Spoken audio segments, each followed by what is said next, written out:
For the sterling effort over the course of the last 2 days. It's been absolutely amazing, and as always the staff here go above and beyond, and everybody's knackered at this stage, so well done to all the staff. Maybe just offer them up a round of applause.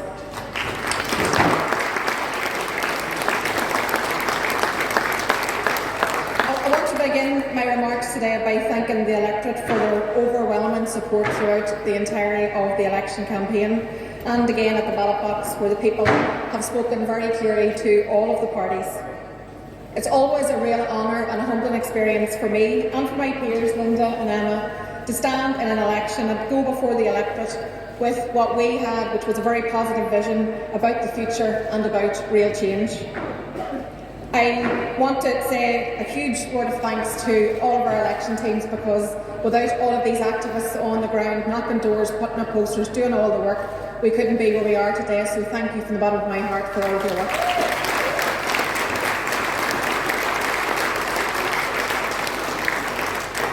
I want to congratulate everyone who has been elected to the Assembly from across all parties and of all constituencies, and I really look forward to working with all of you, each and every one of you, in the weeks and days ahead. I also too want to acknowledge those that didn't get elected on this occasion, but I'm sure they will return to come back another day.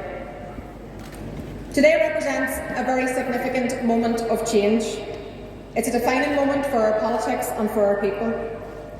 Today ushers in a new era, which I believe presents us all with an opportunity to reimagine relationships in this society on the basis of fairness, on the basis of equality, and on the basis of social justice. Irrespective of religious, political or social backgrounds, my commitment is to make politics work. My commitment is to work through partnership, not division. We will work with those who serve all other political perspectives. We will work together. We will show respect, and we expect to be shown respect. There is a space in this place for everyone, all of us together. I will provide leadership which is inclusive, which celebrates diversity, which guarantees rights and equality for those who have been excluded, discriminated against or ignored in the past. We all heard loud and clear on the doors throughout this campaign. People demand cooperation, people demand delivery, they demand that we address the cost of living crisis, that we invest in our health service. And the welfare of people, all people, comes first. And that's the reason why on Monday we must all turn up together. That's the reason why on Monday there is an urgency to restore an executive, to start to put money back in people's pockets, to start to fix the health service. The people can't wait. We will turn up. I will lead my team up to Stormont on Monday. The people have told us throughout the course of this election that they expect us to work together. The people are right. Gurmit and Irish.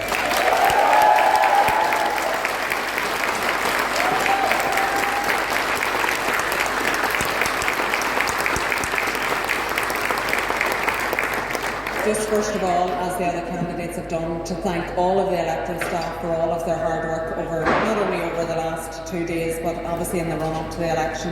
It's very difficult making everything work, and so we want to thank you all for that. And to thank all of my team, everybody, particularly my election agent who is here, Paul Kelly, but all of the people who did all of the work, and all of those who went before us, who worked really, really hard to get us where we are today. But most of all, I want to thank the people of Mid-Ulster for putting their faith in me again and for voting for me today. Every single one of those votes is an honour, and it is only given to you for one election, so you need to work really, really hard, and that's what we intend to do. And as Michelle has already said, we'll be at work on Monday, as we have been and as I have been over the last 7 years, working hard for the people of Mid-Ulster. That's what I intend to do for the next 5 years, I hope. And I will work with everybody as I have done, and I will serve everybody in Mid-Ulster as I have done. I make no difference between anybody, regardless of their religion, their creed, their political preference. Everybody is the same. Everybody that comes through the door of my office will get the same constituency service. So I just want to say a massive thank you to all of you who've elected me today, and all of you who've supported me to get here. Thank you, and thank you to Michelle.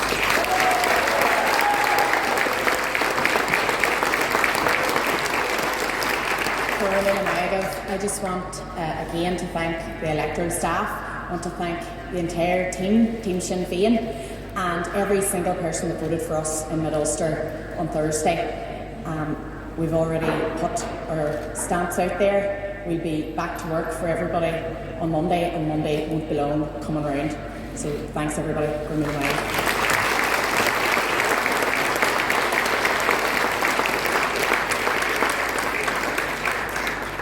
Thank you all very much. I know we've been here in nearly 2 days, only about 25 minutes or so. First of all, I'd like to thank the electoral staff for all the work they've carried out while being the polling stations are here, the count, and indeed the PSNI for keeping us all safe. The 8,521 people that voted for me and gave me the first preference vote to represent them, I respect them. I respect the other ones that gave me a transfer, and I respect all the electorate that turned out and voted in Mid-Ulster. Secondly, to my team, who have stood by me for several years from when I was elected back 6 years ago. They're faithful, they're diligent, and they're hard-working. Without them, it wouldn't be me. I appreciate you sincerely for all the work you do for me. My election agent, Mr. Paul McLean, Councillor McLean, currently the Chair of Mid-Ulster Council. Thank you very much, Paul, for your effort and your wisdom at times and your guidance. I appreciate that very much. My colleagues that have been elected so far, and the ones that have sadly not been elected, you are a great inspiration to me. Some of you that were not elected, I appreciate your work and effort, your diligence and your service to your community. I appreciate that. And finally, the people that are not obviously here and others are not here, my wife and Sandra and my daughter Lauren. For many, many days I don't be there, for many nights I don't be there, and I respect all those people that are elected or not elected. The efforts that people put into the community and the work that people do, there's always somebody behind you that doesn't get you whatever you need to be there. So I respect all people that put their name forward. So thank you, Sandra, and thank you, Lauren, and I'll probably bring you a pizza home tonight. Thank you very much.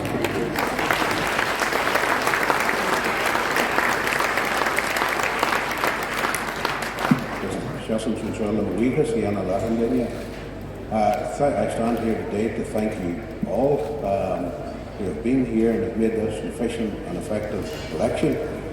To those candidates who have been elected, my sincere congratulations to all of you, and my commiserations with those who didn't. It's difficult for anyone who stands on the Democratic ticket and doesn't get returned and maybe goes back and reflects on that, but there will be another day. There will be another day for me.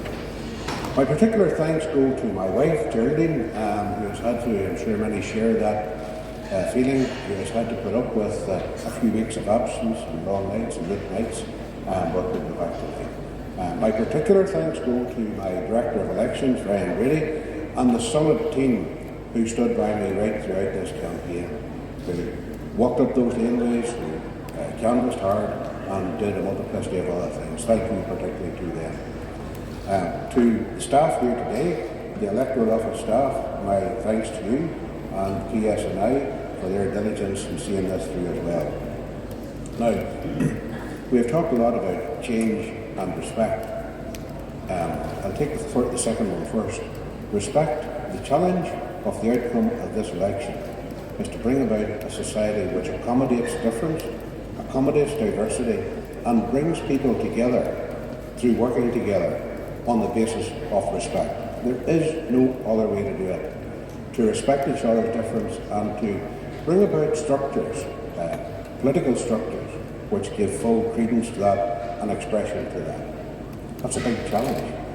It's a challenge that's never going to go away until we face up to that as all parties and bring that about. We won't have a society at ease with itself. That's the first one. The second one is effecting change. Now, there are two elements of change.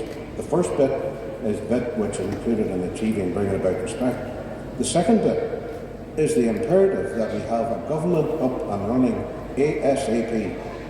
I'm sure the rest of you, whenever you're around those doors, you heard awful cases of people living in abject poverty. Cases of others who can't get medical appointments.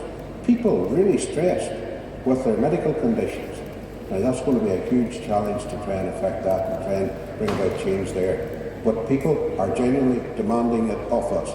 It is not alone our political duty, it's our moral imperative to get back, to get cracking on that as elected representatives and try and assist people, many of whom are finding it extremely difficult at this present stage. So, probably enough for now. That's a big enough challenge for most of us by now. But thank you all for listening to me, and thanks particularly to my party workers here today for being with me throughout. Gurmina,